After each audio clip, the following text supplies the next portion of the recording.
Olá, galerinha. Estamos aqui de volta para mais uma aula remota, certo? E vamos dar continuidade ao continente europeu, no qual a gente já está há 2 semanas, certo? Então hoje a gente vai ver, continuando naquela de características gerais do continente europeu, hoje a gente vai ver a parte de vegetação da Europa, né? A gente já tinha visto o clima, a gente vai ver a vegetação, vai ver alguns aspectos relacionados à história do continente europeu e também a gente vai ver sobre a população do continente europeu, certo? Então vamos embora.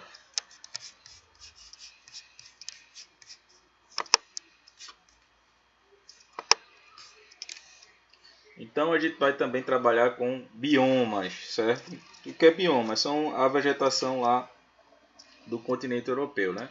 Então, hoje os biomas na Europa eles estão bastante reduzidos. Lembram da aula passada que eu mostrei para vocês a foto do continente europeu, né? Daquelas luzes lá tiradas do satélite. Então, quase não tem espaço lá na Europa, né? Então a gente viu até fez a comparação lá com o continente africano, uma parte lá do continente africano. Então, devido a essa alta densidade demográfica, então vai sobrar poucas áreas, né? E provavelmente muitas áreas verdes lá da Europa elas foram destruídas. Porém, nos dias de hoje, a maior parte das formas vegetais da Europa já foi destruída, abrindo espaço para a ocupação agrícola ou para a mancha urbana. Pode identificar-se na Europa os seguintes biomas: a tundra, certo? Que ela é um tipo de vegetação de clima polar, né? Com verão curto e temperatura mais amenas, na casa dos 10 a 20 graus. Em um longo e rigoroso inverno, as chuvas não passam de 250 milímetros anuais, né? Isso aí é bem baixo, né? Devido à proximidade lá com os polos, então é uma área bastante fria. A vegetação é composta por musgos e líquens, pequenos arbustos e flores silvestres. Então aqui a gente está vendo aqui ó, os arbustos, certo? E aqui são os musgos e os líquens, né? Que quando há o degelo dessa parte, aí eles começam a aparecer, certo? Floresta conífera ou taigas. Temperaturas de inverno são muito baixas, abaixo dos 7 graus centígrados, com ocorrência de neves que cobrem o solo por 6 meses do ano. O verão pode apresentar temperaturas médias superiores a 15 graus. A chuva fica em torno de 500 milímetros anuais, já é um pouquinho maior, mas isso aí também é bem baixo. Só para efeito de comparação, na região norte do Brasil chove mais de 2.500 milímetros anuais. Isso aí é bastante chuva. A vegetação é composta por coníferas, né, que são essas árvores aqui, ó, que são em formato de cone, certo? Por isso que ela tem esse nome aqui de conífera. Pinheiros abertos, aqui, sendo suas madeiras uma fonte econômica, certo? Então, essas árvores ela tem esses formatos aqui ó, de cone justamente por causa da neve, né? Para que a neve não possa estar se acumulando muito aqui na árvore, a árvore não ficar pesada e cair. Então, essa foi a forma que a natureza encontrou de adaptar essas árvores para que ela não pudesse, né, acumular bastante neve e não poderem cair. Então, nesse formato aqui de cone, né, então, é mais propício de a neve bater aqui, escorregar e ir para o solo. Floresta temperada. Lembra que eu falei de clima para vocês, né? Então, uma mistura de árvores que se adaptam ao frio, né? E depois elas mudam a folhagem, né? Quando chega o inverno, certo? As temperaturas aumentam devido às menores latitudes, ou seja, em relação à linha do Equador, certo? Então, quanto mais a gente se afasta do Equador, a gente diz que é uma latitude alta. Quanto está mais próximo do Equador, a latitude é baixa. Sendo assim, elas podem ser superiores a 20 graus centígrados no verão e no inverno pode chegar a menos 5 graus. A chuva fica em torno de 750 a 1.500 milímetros anuais, já é uma quantidade de chuva bem considerável. A vegetação é composta por uma maior variedade de espécies de carvalhos, bordos de pinheiros, algumas árvores são caducifólias. O que é isso, professor, caducifólia? É que elas vão mudando, né? De acordo com as estações do ano. Então, ela vai mudando a folhagem. Durante o inverno e outono, elas perdem as folhas. A vegetação mediterrânea, que pelo nome já está falando que fica próximo ao mar Mediterrâneo, né, que divide a Europa da África, separa, aliás. As características desse bioma: o verão seco, o inverno chuvoso, sujeito a oscilações de temperatura e alta pluviosidade. O que é pluviosidade? É um grande número de chuva. Aparecem formações arbustivas, também temos bosques compostos de pinheiros, sobreiros e oliveiras. Então, nessas florestas aí, né, eles plantam a azeitona, né, que dá o azeite de oliva. Portugal ele tem esse tipo de vegetação mediterrânea. Né? Portugal é um grande produtor de azeite de oliva. Estepes. Né? As precipitações anuais são 500 milímetros, né? Bastante baixa. Presença de pequenas árvores apenas no curso da água. Algumas áreas de estepes apresentam solo extremamente férteis e aproveitado para a produção de trigos e cereais. Então, o que é uma estepe? Né? É uma área, né, onde vai ter poucas árvores e a gente vai ter uma vegetação mais arbustiva, né? Ou seja, né, aquele matagal, como vocês conhecem popularmente, certo? Alta montanha. São áreas de relevo de grande altitude, como os Alpes e os Pirineus. Nessa área, as chuvas são bem distribuídas durante todo o ano. Essas se desenvolvem de forma mansa e rápida. Os invernos são extensos e rigorosos, constituídos por nevadas e geadas. Então, como é uma área de altitude elevada, a gente, quando vai tendo o aumento da localidade, né? Ou seja, quanto mais alto for o local, né? Esse local tende a ser mais frio. Né? É igual aquela regrinha que eu falei para vocês. Quanto mais a gente vai se afastando da linha do Equador, vai esfriando. A mesma coisa é aqui. Quanto mais alta a altitude, né? A gente vai ter aí a diminuição da temperatura, certo? E quanto mais próximo à superfície terrestre, a gente vai ter uma temperatura mais agradável. Então, essa parte aqui a gente terminou. Então, deixa eu ir para aqui para outra parte.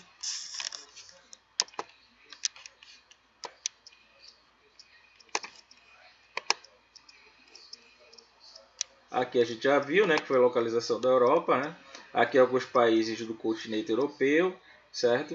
Então, dá para perceber aqui ó, que a Europa ela fica totalmente no hemisfério norte, né? Então, se a gente pegar lá o Equador, que divide a Terra em dois hemisférios, norte e sul, a Europa ela fica totalmente no hemisfério norte. Aqui alguns países, né? Mas aqui a oeste eu tenho Portugal e Espanha, França, Reino Unido, que compreende os países do Reino Unido Britânico, que são Inglaterra, Irlanda, País de Gales e Escócia. Temos aqui os países nórdicos. Ó, perceba aqui que os nórdicos eles estão mais próximos do Círculo Polar Ártico. Então são esses países aqui: Noruega, Suécia, Finlândia, né? Uma parte da Rússia, a Islândia. Então esses países aqui, ó, quanto mais próximo ao Círculo Polar Ártico, né? Então são países mais frios, né? Com clima mais frio, certo? Aí aqui a leste a gente tem a Rússia, Ucrânia, Bielorrússia, são os países do leste europeu, né? Lituânia, Ucrânia, Romênia, Bulgária, Turquia, né? Os dois únicos países que estão nos dois continentes, Rússia e Turquia, certo? Polônia, Alemanha, França e Itália.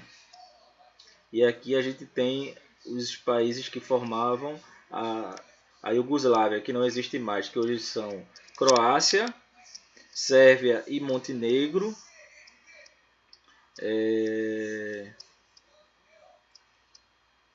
Aqui mais acima, mais ao norte, a gente tem a Áustria, a Hungria, certo? Então esses aí são os países aí que formam o continente europeu, que são quantos países? 51. Então, como eu já falei para vocês, totalmente no hemisfério norte, o continente europeu, cortado pelo Círculo Polar no extremo norte, Círculo Polar Ártico, localizado na zona temperada do norte, predomina o clima temperado e variedade vegetal. O meridiano de Greenwich passa nos arredores de Londres. 51 países, aqui vocês já estão carecas de saber, feito eu, Rússia e Turquia com parte de suas terras na Ásia. E os Montes Urais são os montes que são a fronteira entre a Europa e a Ásia, a fronteira natural. Ao sul dos Montes Urais nós temos o Mar Cáspio, as montanhas do Cáucaso, o Mar Negro também marcam a fronteira entre a Europa e a Ásia. Então aqui eu tenho o Mar Mediterrâneo, né, que eu já tinha falado no início da aula para vocês. Né, o Mar Mediterrâneo que vai separar o continente europeu do continente africano, certo? Então uma pequena história do continente, né, que teve uma grande importância, né, foi o berço de grandes civilizações como a romana e a grega, colonizaram boa parte do mundo, como nós vimos anteriormente. Então aqui nós temos legados aí da cultura da Grécia Antiga, o Paternum, o Coliseu e Roma na Itália, aqui onde tinha as brigas entre os gladiadores. Possui um amplo litoral, muito recortado, muitos golfos, penínsulas, mares, etc., que facilitam o transporte marítimo. Península Balcânica. O continente europeu, após a Segunda Guerra Mundial, a Europa ficou dividida em países socialistas e países capitalistas. Né? A Europa ela ficou dividida entre duas ideologias de governo, uma capitaneada pelos Estados Unidos, né, que ajudaram os países europeus que adotaram seu sistema de governo capitalista, como Alemanha, Itália, Espanha, Portugal, Grécia. Os países do leste europeu, né, que já faziam mais fronteira, mais próximo à Rússia, eles ficaram com o país com o sistema socialista. Do G7, do grupo dos 7 países mais ricos do mundo, 4 são da Europa: Alemanha, França, Itália e Reino Unido. Sendo que a Alemanha é o país mais rico da Europa, certo? Em relação ao mundo, ela está em quarto lugar. Primeiro são os Estados Unidos, segundo a China e terceiro o Japão, quarto a Alemanha, certo? Aqui imagens aí de paisagens turísticas do continente europeu: Big Ben em Londres, Torre de Pisa na Itália, Torre Eiffel na França, aqui os castelos da Inglaterra e aqui é o Vaticano, né, que é a sede da Igreja Católica de todo o mundo. No final do século XV, aliás, desculpem, várias embarcações partiram da Europa para ampliar o comércio e aí descobriram um novo mundo, né, que é o continente americano. E aí colonizaram esse continente, né, que a gente já viu nas aulas passadas. No século XVIII tem início a Revolução Industrial, introdução das máquinas, mudança na paisagem das cidades e trabalho assalariado. Em 1750, a potência econômica mundial da época era a Inglaterra, né, devido à Revolução Industrial começa na Inglaterra, ou seja, a indústria ela vai surgir lá na Inglaterra, e isso aí faz com que a Inglaterra ela seja muito poderosa, tanto economicamente quanto militarmente. As fábricas transformaram o processo produtivo de manual, artesanal, para o processo industrial, né? Ou seja, antes a gente se fabricava um par de sapato, por exemplo, em 2 dias, agora a gente fabrica um par de sapato em 1 minuto praticamente, ou menos do que isso. Para a industrialização, né, ela se capitalizou: tecnologia, matéria-prima, energia, mão de obra, transporte, mercadoria e consumidores. Então, como ela foi a pioneira, né, ela tinha muitos produtos para vender, ela precisava desses mercados consumidores. Exploração de outros continentes, né, que foi aqui com o americano, o continente africano e o asiático. Crescimento urbano, novas relações de natureza e trabalho.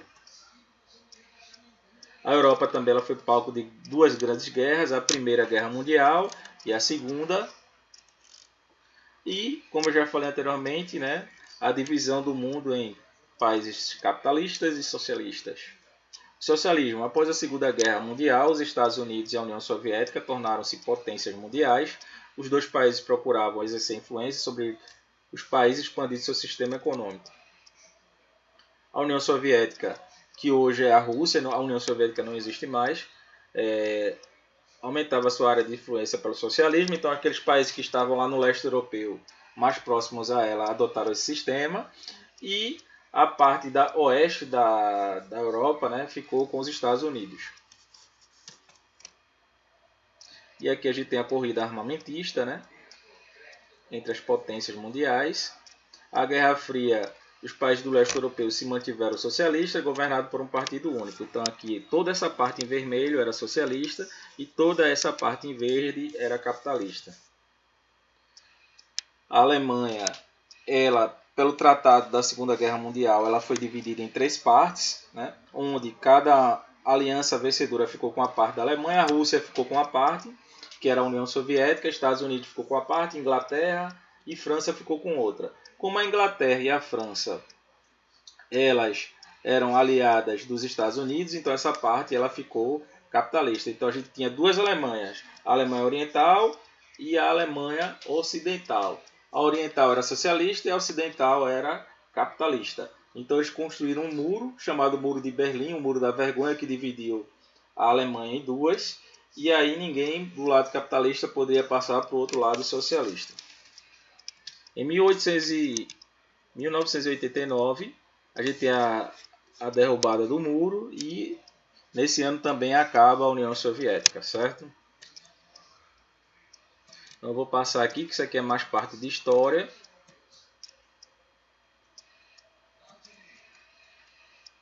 Então, vamos lá. Dinâmica populacional do continente europeu, né? Apesar de ser um continente pequeno, né, a Europa ela abriga uma imensa diversidade de povos, resultado de riqueza cultural e conflitos intensos entre etnias que querem a separação. Ou seja, e também, né, como eles saíram para conquistar o mundo, né, então vários povos também, né, foram lá para o continente europeu em busca de melhores condições de vida. Então a gente tem uma diversidade étnica no povo europeu bastante intensa, certo?